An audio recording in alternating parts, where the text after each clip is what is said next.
October 30th, 2025. Diddy finally got transferred to Fort Dix, the facility his lawyers specifically requested. Then CBS News obtained his intake photo showing gray hair and tired eyes. Now leaked footage reveals his brutal daily routine: 5 a.m. wake-ups, laundry duty for 23 cents an hour, and sharing a dorm with 8 other inmates. Here's what life behind bars really looks like. October 30th, 2025. The transfer that changed everything. Sean Diddy Combs was transferred to the federal prison at Fort Dix, New Jersey yesterday, where he will start to serve the rest of his 50-month sentence. After 13 months in Brooklyn's Metropolitan Detention Center, watching his empire crumble from behind bars since that September 2024 arrest, Diddy finally got his wish. His lawyers had specifically requested Fort Dix. Attorney Tenny Garagos wrote to the judge about addressing drug abuse issues, maximizing family visitation, and rehabilitative efforts. 75 miles south of New York City. Closer to family than Brooklyn ever was. MDC Brooklyn had been, in the words of those who'd been there, horrible. Fort Dix was supposed to be the upgrade, the largest single federal prison in the United States, 4,100 total male inmates, 3,900 at the main facility, another 200 at the satellite minimum security camp. CBS News obtained something exclusive shortly after his arrival. The intake photo tells a story his lawyers never wanted to tell. Gray hair is visible everywhere, tired eyes staring at the camera, wearing that standard-issue prison uniform. The reality setting in hard. But here's what most people don't understand about Fort Dix. There are no traditional prison cells. The entire facility operates on open dormitory-style housing, retrofitted from old military barracks back in 1992. Some units house 12 inmates, 6 bunk beds crammed into small dorms. Then there are the larger open bay dorms, holding 100 men at once.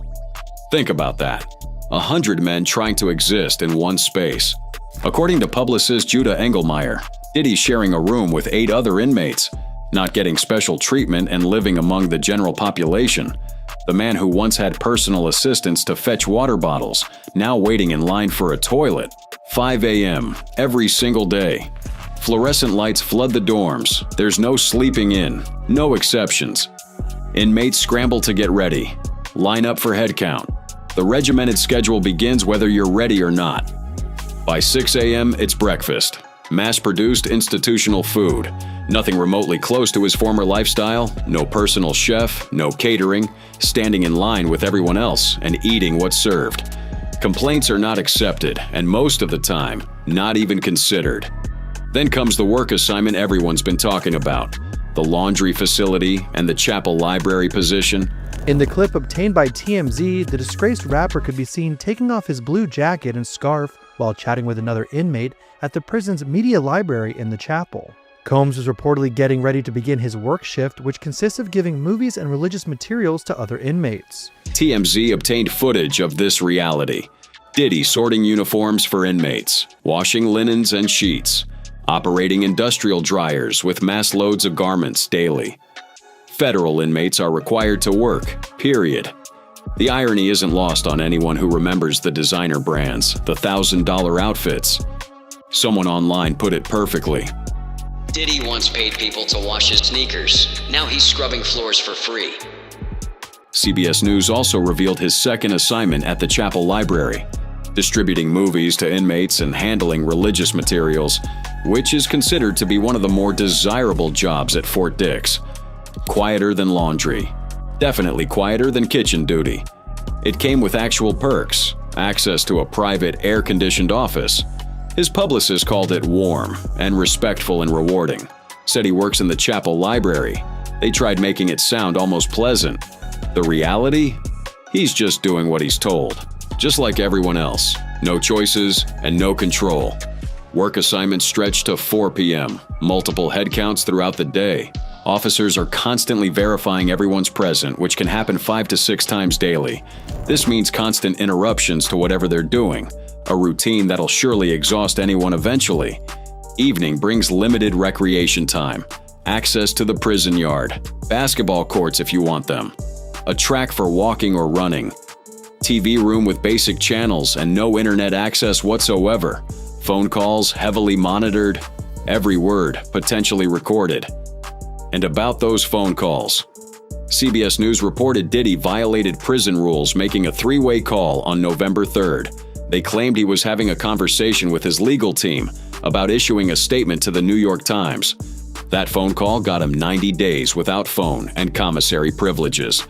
His publicist tried clarifying everything and said the call wasn't initiated by Sean, insisting it was initiated by his lawyers and is protected by attorney-client confidentiality. But here's what's interesting. On November 12th, his release date got pushed back by a month, from May 8th, 2028 to June 4th, 2028. No reason given as of press time. Meals come 3 times daily in the prison's dining hall. Former inmates say they often get expired food. Nothing gourmet, nothing fresh, and no special dietary accommodations unless medically necessary. They say you'll learn to appreciate anything that doesn't taste like cardboard. There are commissary privileges at least. Purchase additional items, snacks, hygiene products, clothing, limited selection, and the prices are marked up significantly. Their money comes from an outside account. $320 monthly spending limit. Rationing becomes necessary real quick. At 10 p.m., mandatory lights out. The dorm settles down, somewhat. 100 men trying to sleep in those open bay dorms, snoring, talking, noise, never truly quiet, never peaceful. And tomorrow starts at 5 a.m. again. Remember that publicist calling it warm and respectful? Well, former inmates tell a completely different story. One inmate who spent 17 months there between 2019 and 2020 told reporters something chilling. I was there a day and a half. This is not a jail. This is an insane asylum. And he agreed. It was a zoo. Joe Giudice from Real Housewives of New Jersey spent 41 months at Fort Dix. He told reporters Combs's fate depends on how he carries himself. As long as he keeps a low profile and doesn't try to act like a big shot, he'll be fine. Then added this gem. I've seen people get stabbed over an onion. You ain't in there with the most stable people. They said the federal prison is low security, but Diddy's longtime lawyer, Mark Garagos, previously told Harvey on Two Angry Men podcast that Diddy will have a target on his back wherever he ends up. Giudice also witnessed activities in the early morning hours that guards apparently just ignore. Said he'd get up at 3 or 4 a.m. to use the bathroom and see the craziest things. People you'd never imagine. Guards hear the showers going at night and look the other way. Another former inmate described conditions that contradict any positive spin. There's one bathroom per floor with toilets and showers, and everything is broken. A lot of the food is expired. It's horrible. They don't care. But here's where it gets interesting. The things money can still buy. Giudice revealed inmates can pay for special services, shoes shined, security, clothes tailored, chefs making food. That's just how it is, he said. Still so far from the life he lived outside those prison walls. His empire, completely gone. Visits are sacred, but heavily policed, according to Tyler King, a former inmate and prison reform advocate. You get one hug at the start, one at the end. Everything in between must be proper. Handhold too long, and your visit ends immediately. His 7 kids have remained in his corner, posting birthday tributes on social media. Whether they've visited Fort Dix yet remains unclear. The holidays present their own challenges. King explained that a special meal might come, or it might not. This year's Thanksgiving menu at Fort Dix offered deli meats or peanut butter and jelly sandwiches. Christmas lunch included baked Cornish hen, mashed potatoes, and fruit, or a holiday dessert. Nothing like the lavish celebrations he once threw. His family remained supportive. His 7 kids posted birthday messages when he turned 56 in early November. We love you. We miss you. Quincy wrote. Happy birthday to the best dad ever. His twin daughters added. But they weren't there, and the world kept moving without him. His release date currently sits at June 4th, 2028. That's potentially 22 to 24 months with time off for good behavior, possibly minus another 6 months in a halfway house. His lawyers filed an expedited appeal in November with arguments scheduled for April 2026. Diddy has the best appellate team, sources say. He's in solid hands. But right now, none of that changes the reality.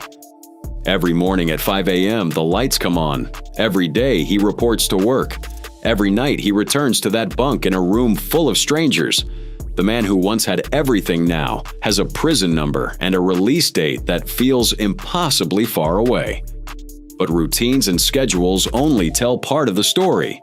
To understand what Fort Dix is really like, you have to hear from someone who lived it right alongside him. December 23rd, 2 days before Christmas, Sebastian Telfair walked out of FCI Fort Dix a free man. His kids were waiting. The relief was immense. But what everyone really wanted to know about wasn't his release. It was his cellmate, the most famous inmate in federal custody, Sean Diddy Combs. Hours after getting out, Telfair sat down with TMZ for his first interview, and he didn't hold back. For Telfair, the former NBA lottery pick who played 10 years in the league, prison represented a dramatic fall, from NBA arenas to a prison dorm, from private planes to 5 a.m. wake-up calls, from courtside seats to concrete yards. It was rough. He admitted that openly. But then he thought about Diddy. I couldn't imagine how Diddy felt, Telfair said. From penthouses to prison cells, from private jets to prison buses, from bad boy records to federal custody. Still, according to Telfair, Diddy hasn't fallen apart. Judge Aaron said he wouldn't recommend Fort Dix, but he would recommend a Northeast facility. The only problem was, why did he get sent by Fort Dix? It's not because he did anything special. It's not because they took pity on him. It's because, right? Because he had a shorter sentence. That wasn't just empty talk.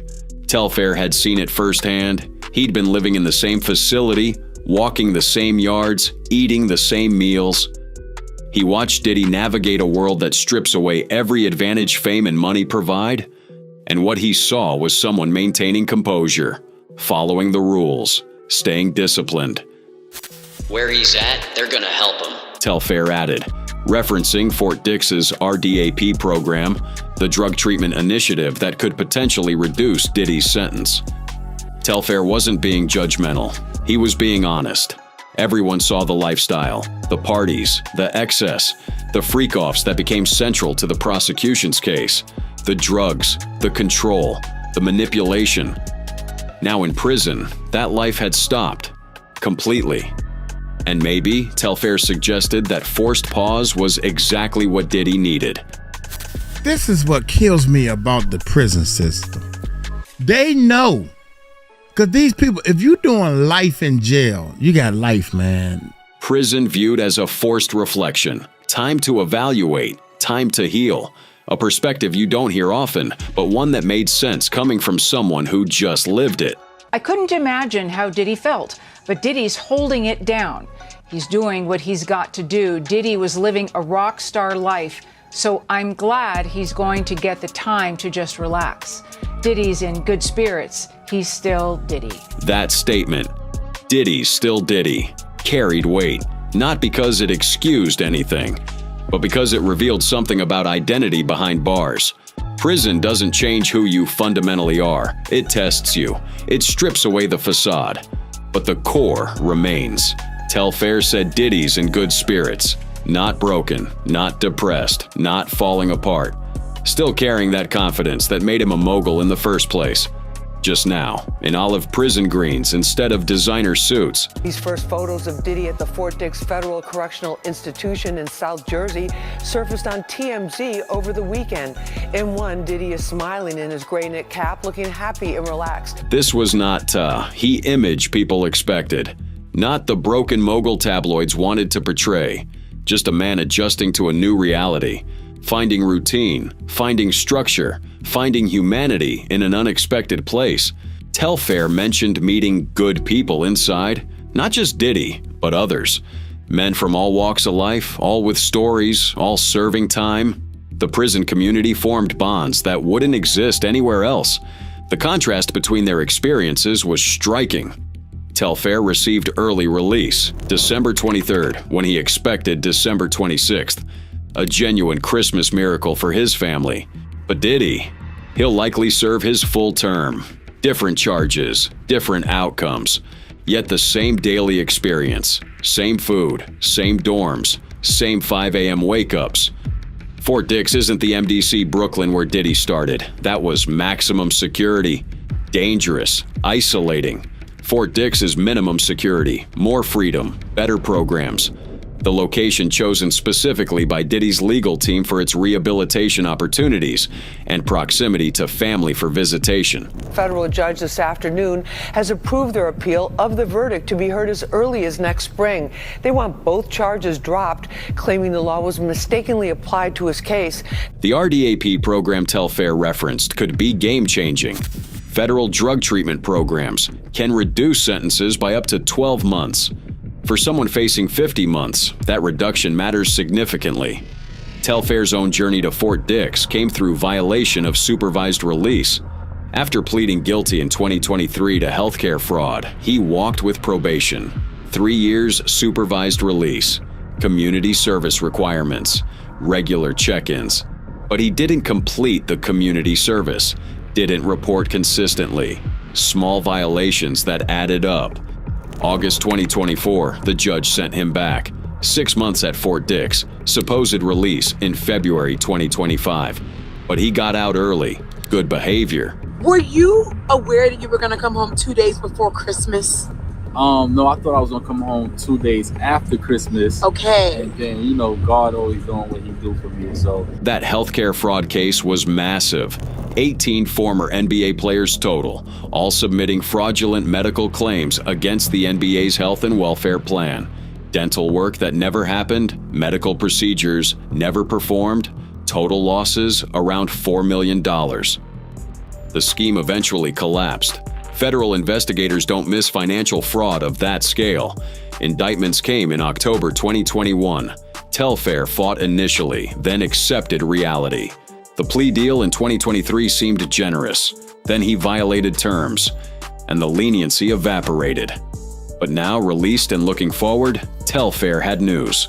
You're going back to the NBA to do some kind of work there. Have you had any offers from anyone in the NBA asking you to come back and do some kind of work there? Well, I just signed with a new agent. Hi, Kimberly, how you doing? I know that's right. So you got a new agent. I got a new agent. I'm going to be playing in the Big Three. The Big Three League, Ice Cube's 3-on-3 basketball venture featuring former NBA players. A chance to compete again. To prove he still had game. Coming for the MVP in a league designed for exactly this type of redemption story. Meanwhile, inside Fort Dix, Diddy's situation continued unfolding. His legal team wasn't giving up. December 23rd, the same day Telfair walked free, Diddy's attorneys filed an emergency appeal of his 50-month sentence. Defendants typically get sentenced to less than 15 months for these offenses. Even when coercion, which the jury didn't find here, is involved, he sits in prison today serving a 50-month sentence because the district judge acted as a 13th juror. The defense argued the sentence was excessive, pointing to typical Mann Act convictions resulting in 15 months or less. They claimed the judge acted as a 13th juror, considering evidence beyond the jury's actual findings. The appeal called it a perversion of justice. Legal analysts weren't buying it. Alicia, always great to be on with you. Let's be very frank about this case. You can't unsee what you saw, you can't unhear what you heard, and you can't unremember what you read. And it's clear that that judge took certain things in consideration that were part of the evidence, and it is permitted under the Mann Act. The defense tried another angle. They suggested the recorded encounters qualified as amateur pornography between consenting adults, protected under the First Amendment. The argument stretched credibility to its breaking point. This departure from what should have been imposed on Sean Combs. They're also arguing, which is a real stretch, that these freak-offs and these hotel encounters were really amateur free. It's going to be a real stretch to get to overturn that sentencing, especially when you look at the guidelines on itself under the Mann Act. It's between 70 and 80 months. The judge gave 50 months here. So this type of these arguments, frankly, if I looked at my crystal ball, it's going to fail. Federal sentencing guidelines for Mann Act violations actually ranged from 70 to 80 months. Diddy received 50. The judge showed restraint, not overreach. His defense team really feels that there is a problem with the Mann Act. You can certainly lobby against that act and have it rendered unconstitutional, but it's historically sound, it's constitutional, nothing's been overturned. The appeal's chances, slim to none. The Mann Act remains constitutionally sound. The judge followed proper procedures, everything by the book. That's him, that's Diddy. And they chatted it up for a second. He said Diddy's holding it down. He's doing what he got to do, and where he's at, they're going to help him. He clarified that Diddy had previously been living a rock star life. Telfair's public support mattered, though, not legally, but humanly. Seeing someone as just a person, not headlines. Prison strips away everything else: title, status, wealth, power. What remains is who you actually are. The story continues unfolding, appeals pending, programs enrolling. Time is passing. Telfair's now preparing for his Big 3 comeback, rebuilding life after consequences. Diddy's still inside, facing his reality, following the structure, doing the work. Two men from completely different worlds. Basketball and music, different crimes, different sentences, different futures, but the same experience of watching everything familiar disappear. The same challenge of maintaining dignity when circumstance strips away comfort. And according to someone who lived it alongside him, Diddy's doing exactly that. November 2025, Sean Diddy Combs officially enrolled in a program that could change everything. Not just his release date, but potentially his life, the Residential Drug Abuse Treatment Program at Fort Dix. 9 to 12 months of intensive cognitive behavioral therapy, living in a therapeutic community, confronting the demons that led him here. Fort Dix is a minimum security facility. He's not in general population, but in a special housing area for inmates in drug treatment programs. The incentives impossible to ignore. Complete the program, get up to 1 year off your sentence.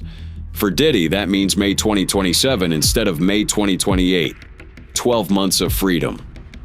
But here's what most people miss.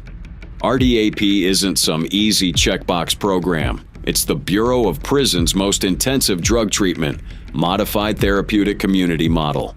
Daily therapy circles, written reflections, accountability exercises you can't fake your way through. His publicist confirmed the enrollment with carefully chosen words. Committed to sobriety, focused on healing, trying to set an example. The PR spin machine working overtime. But documents obtained by CBS News tell a different story about how he qualified. During trial, Diddy's attorney Tenny Garagos admitted something crucial: documented substance abuse problems within 12 months before arrest. That admission opened the door to RDAP eligibility. Without it, no program. Without the program, no sentence reduction. The legal strategy becomes clear in hindsight. But qualification doesn't guarantee acceptance. Thousands sit on RDAP waiting lists across federal prisons. You need at least 24 months remaining on your sentence to even apply. Drug abuse program coordinators assess every candidate, verify the substance abuse disorder, check the documentation. Then comes the wait. Joe Giudice knows the reality. His message about the waiting list was blunt. Diddy didn't just walk into a program. There's other people ahead of him. But somehow, his celebrity status and strategic legal maneuvering cleared a path. Well, everybody's different. I'm sure he went back with somewhat disappointed, so he's probably, dwelling on that. Hey, it could have been differently. Maybe I should have gotten out. Maybe he's a little bit upset, a little bit angry. I get it. All those emotions come into play. But right now, he's got to get ready. His lawyers had specifically requested Fort Dix in their sentencing recommendations. Judge Subramanian initially pushed back, saying defendants can't just pick their facility. The Bureau of Prisons makes those calls. Except somehow, Diddy ended up exactly where his team wanted. Strategic planning, paying off. The program structure breaks into 3 distinct phases. Phase 1, residential unit-based treatment. You live in separate RDAP housing, away from the general population. Intensive daily therapy, group counseling sessions, cognitive behavioral therapy techniques, relapse prevention training. This phase earns you a certificate of completion, but you're not done, not even close. Phase 2 transitions into community integration preparation, continuing therapy while gradually increasing interaction with the broader prison population, developing life skills, following every program rule without exception. One infraction, one failed drug test, one disciplinary report, and you're out. The certificate means nothing if you don't complete all 3 phases. Prison consultant Christopher Zukas calls the sentence reduction massive for federal inmates. 1 full year off a 50-month sentence represents real time, real freedom. The motivation being obvious, but the requirements are brutal. I think 3 factors that sort of work together to create a perfect storm. The first is chronic understaffing. So the jail is routinely operating. Daily therapy circles demand vulnerability most inmates never show, sharing intimate personal details with fellow prisoners, opening up about addiction's root causes, confronting past behavior without deflecting, no hiding behind money or status or PR representatives. The therapeutic community model strips away every defense mechanism. You live with other RDAP participants in this modified therapeutic community, supporting each other's recovery, peer accountability, structured daily schedule with no downtime, half day in program, half day at work assignment. Diddy's working in the chapel library while attending RDAP sessions. The schedule is designed to keep idle hands busy and minds focused. But here's where Diddy's story gets complicated. November 3rd, 4 days after arriving at Fort Dix, he got caught violating phone regulations. 3-way call, prohibited under Bureau of Prisons rules. He called an unnamed woman, discussed bringing 200 singles for a visiting weekend, then added someone described as the digital person to discuss blogs. Prison officials recommended 90 days loss of phone privileges, 90 days loss of commissary privileges. The penalty was filed on his 56th birthday. His publicist claimed it was routine attorney-client privileged communication, procedural call initiated by his lawyer. Nothing improper, but the disciplinary report tells a different version. Combs allegedly said he never received the prison admission and orientation handbook outlining phone rules. Then TMZ reported he got drunk on prison-made alcohol. Inmates fermenting fruit into hooch or pruno. Strictly prohibited. Another violation on his record. His team denied it immediately, posting on his X account about becoming the best version of himself. The damage control operating at full speed. Former warden Dwayne Hendricks didn't mince words about what these violations mean. If Diddy hopes to enter RDAP successfully, he'll need to demonstrate good institutional adjustment. That means keeping a clean record, following staff direction, and showing genuine commitment. But 4 years, 5 years is 5 years, 4 years and 2 months rather. Right, because there is 14 months time served. So you're looking at about maybe 3 years? RDAP acceptance doesn't guarantee completion. The program demands good institutional adjustment, clean disciplinary record, following staff direction without question. Diddy's already stumbled, twice, within weeks of enrollment. The pattern raises questions about genuine commitment versus strategic manipulation. Judge Mathis had strong opinions about what should have been required in Diddy's sentence. The defense missed the boat on his mental illness. Mathis argued. Diddy admitted being bipolar. That requires treatment, medication, and professional intervention. Not just therapy sessions, but mandatory chemical rebalancing. The judge should have ordered it as part of sentencing. And as such, the sentence should have also included it. The judge should have required him to obtain treatment as part of his sentence. The judge's perspective highlights what many see as the program's real value: mandatory treatment addressing addiction at its root. Not punishment alone, but rehabilitation. Cognitive behavioral therapy teaches new coping mechanisms. Relapse prevention provides tools for life after release. Life skills development, preparing inmates for productive citizenship. But skepticism about Diddy's sincerity runs deep. Can someone truly change after decades of behavior patterns? After using power and wealth to avoid consequences? Is this genuine rehabilitation or calculated gaming of the system for sentence reduction? Can both be true simultaneously? Do you accept responsibility for the violation of the law? And he has not said it. Specifically said it out of the gate. Yes. I don't want to let God down. I have no one to blame but myself.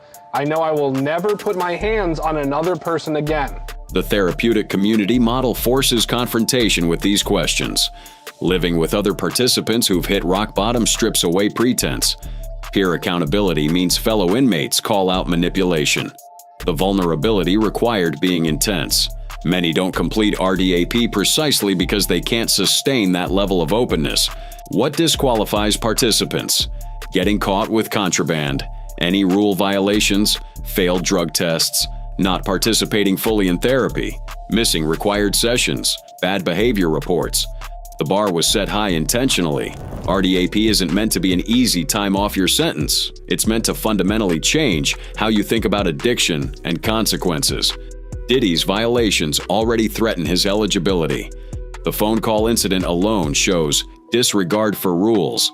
According to sources close to the investigation, the alleged alcohol consumption, if proven, would be even worse. Prison officials are watching his every move now. One more slip and he's out. A history of good works can't wash away the record in this case. You abuse these women. You use that abuse to get your way, freak-offs and hotel nights. The evidence of the abuse is massive. I was sitting right here during the testimony. Post-release requirements extend RDAP's reach beyond prison walls. 5 years supervised release ordered after completing his sentence. Regular check-ins with probation officers. Drug testing continues indefinitely. Travel restrictions, can't leave jurisdiction without permission. The monitoring does not end at prison gates. What successful RDAP completion would actually look like? Finishing all 3 phases, earning the 1-year reduction, staying sober throughout incarceration, no more violations, genuine reflection, growth, transformation, emerging as a different person. May 2027 release instead of May 2028. 1 year back with his family. But there's an alternative scenario. Getting kicked out of RDAP, losing the time off opportunity, serving the full 50 months, no early release, May 2028 release date standing firm. The stakes are impossibly high. Everything depends on choices he makes every single day behind those walls. He arrived at Fort Dix Prison in New Jersey last week, and tonight we're getting a look at him interacting with other inmates. All right, Fox 5's Lisa Evers joins us now with the very latest and interesting image we got to see today. The rehabilitation versus strategy debate continues. Cynics see calculated moves for sentence reduction. Believers see genuine commitment to healing. But perhaps both can be true simultaneously. Perhaps the desire to get out a year early provides the initial motivation, while the program itself creates authentic transformation. They made me sit in the cell and take every braid out of my hair before I was let into population. I mean, for somebody like who's a billionaire beforehand, somebody like Diddy, it must be. Fort Dix's therapeutic community will strip away every excuse, every rationalization, every defense mechanism built over decades of unchecked power. Daily therapy circles demanding vulnerability money can't buy.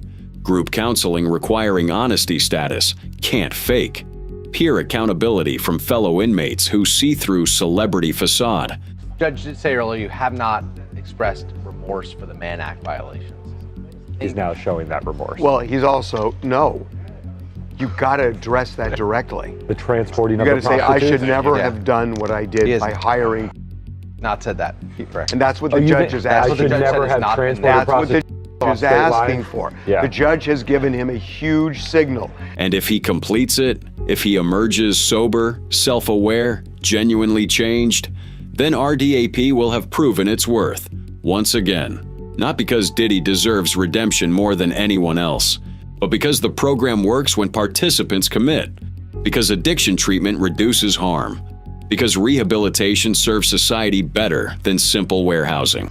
So where are we now? You know, we're looking at 50 months, which is less than what the prosecution wanted, which is less than what the sentencing guidelines were. So the judge even came in below that. And so if, in light of everything that he was facing from the very beginning, even to now, it's really a good deal for him. The residential drug abuse treatment program isn't Diddy's get-out-of-jail-free card. It's his last chance to become something other than a cautionary tale. His opportunity to prove that even the most powerful, privileged, protected people can hit rock bottom, confront their demons, and climb back toward light. May 2027 or May 2028, the redemption path or the alternative scenario, transformation or manipulation, hope or cynicism. Everything depends on choices made daily in Fort Dix's RDAP unit. The clock is ticking down, and the decision is entirely his.